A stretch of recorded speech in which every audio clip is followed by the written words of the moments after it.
Hello everyone, চলে এসেছি একটা নতুন মিনি ব্লগ নিয়ে। আশা করছি সবাই খুব ভালো আছো, আমিও ভালো আছি। তো সকাল সকাল রেডি হয়ে আমি আর বাবা বেরিয়ে পড়েছি, যাচ্ছি দিদির বাড়ি।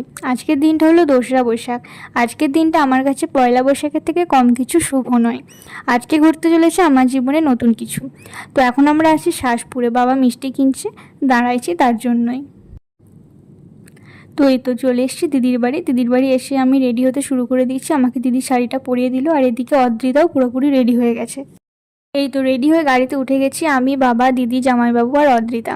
আর আমি চলে এসেছি আমার হবু শ্বশুর বাড়িতে। আর এটা হলো বিঙ্গু। বিঙ্গু আমাদেরকে দেখে একটু ঘেউ ঘেউ করছিল, স্বাভাবিক ব্যাপার, যেহেতু আমরা সবাই ওর কাছে অচেনা। তারপর পুরো বাড়িটা ঘুরছিলাম আমরা।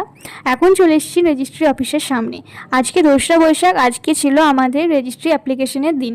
তো আমরা অ্যাপ্লাই করতে যাই। হাফ কাজ হওয়ার পর যখন ছবিগুলো দিই, পাসপোর্ট সাইজ ছবিগুলো দেখে বলছে এই ছবিগুলো হবে না, সাইজে ছোট আর একটু বড় লাগবে। তো আমরা দুজনে আবার চলে যাই স্টুডিওতে ছবি তুলতে। তারপর সব কাজ ভালোভাবে কমপ্লিট হওয়ার পর আবার চলে যাই হবু শ্বশুর বাড়িতে। সেখানে লাঞ্চ করি। লাঞ্চ করার পর সবাই একটু গল্পগুজব করি, ঘোরাঘুরি করে বেরিয়ে পড়ি। তো এখন চলে এসেছি বাড়িতে, মানে দিদির বাড়িতে। তো এরপর আর কোনো ভিডিও করা হয়নি, তোমাদের সাথে কিছু সুন্দর সুন্দর ছবি শেয়ার করি।